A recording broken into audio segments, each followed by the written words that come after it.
This is how it all got started. I woke up one morning last December, like most mornings on winter break, to the sound of my 10-year-old sister Melissa chirping at me. Unmindful of my college student schedule of going to bed at 3 and waking up at noon, she presumed that every morning at 7:30 was an acceptable time to start a conversation with me about one of her favorite topics, American Girl dolls. The new Girl of the Year is out, she announced, peering over the foot of my bed. I rubbed my eyes groggily. The new what? Her name is Isabel. She's a dancer. Girls of the Year, as it turned out, are American Girl's recent line of dolls, released annually and designed to reflect quote-unquote modern girls. Is that a problem? Nothing. It's just that we've had 2 dances already. So I asked her, what kind of Girl of the Year do you think it should be? And she said, a girl with a disability. Living with a disability is hard. As an 11-year-old who's had Charcot-Marie-Tooth, a form of muscular dystrophy, for as long as I can remember, I can assure you that. Because of my disability, I can't do certain things that other kids take for granted, like running, gymnastics, or ice skating. At school, I had to use special tools to keep up with other kids, such as a tablet to take notes and a clipboard to keep my paper still when I'm writing. At recess, my friends and I sit on the edges of the playground talking, while my classmates play on the swing sets and monkey bars.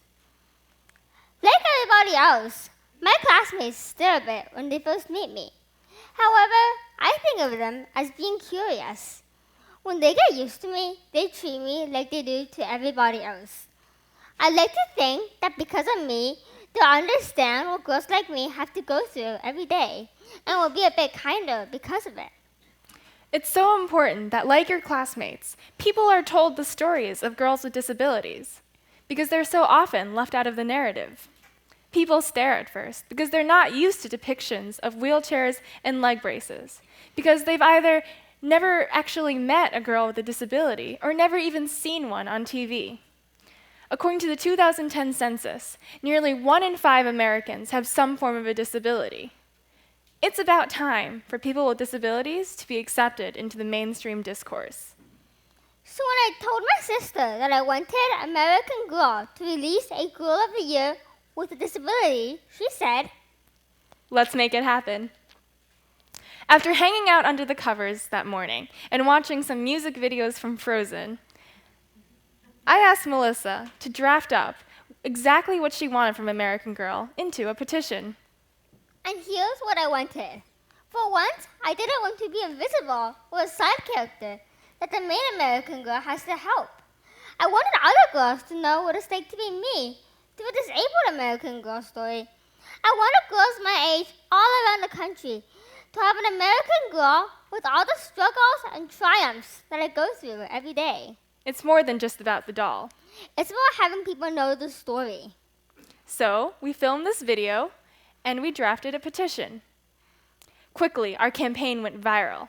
Within a few weeks, over 100,000 people had signed, and our petition had been featured in national and local news media outlets, ranging from USA Today, to BuzzFeed, to CBS, to the Philadelphia Inquirer.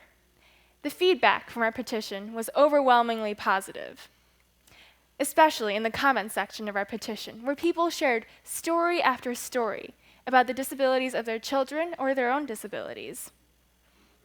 I did my first ever TV interview on HON, and then my classmates told me I had been featured in Oprah magazine. Melissa's story inspired people to learn more about muscular dystrophy and more about girls with disabilities in general. In every interview, she told people how they could be better friends and allies to girls with disabilities. Often, adults who want to help simply don't know how. As much as I appreciate the efforts of adults to help, adults can sometimes be a bit overprotective and awkward around them, which can make me feel a bit uncomfortable at times. If they wanted to make kids with disabilities feel good about themselves and others, they can lend an ear and let kids talk about their feelings and give some pieces of advice. And if they wanted to do something simple but kind, they could always just smile. And we would both stress over and over again that something about the way the media ignored or misrepresented people with disabilities had to change. You never see people in wheelchairs with leg braces as the main character of a book or movie. They're always the side character or someone that the main American girl has to be kind to. Something as simple as positive language or a positive story arc for a character with a disability would be revolutionary. As my sister proved, people with disabilities can be protagonists and can change the world just as much as anyone else can. It's time to show them as such. Girls with disabilities are first and foremost girls. People with disabilities are first and foremost people. I wish people would see us that way more often. That's what a story about a girl with a disability would bring. Increased recognition that girls with disabilities are still American girls. Melissa's grace and poise in standing up for the rights of girls with disabilities astounded me. She was only 10 years old. I didn't know she had it in her. I still remember when she was in kindergarten and I taught her how to read. We had these brown paper easy reader guides, and every weekend we would sound out each word phonetically together. From barely speaking English to devouring American Girl books to being an advocate for girls today, Melissa has come so far, and every day I'm proud to call her my sister. We're still working on a Girl of the Year with a disability, but this time we're not doing it alone. We're working with major disability organizations like the American Association of People with Disabilities and the Muscular Dystrophy Association to call for better representation of disability in children's toys. And we're determined to make it happen. Melissa has gone on to speak at the United Nations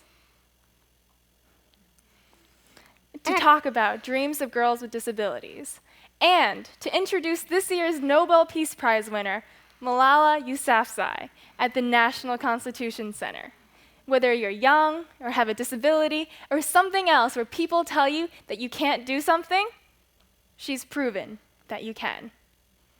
Like I said, being a disabled girl is hard.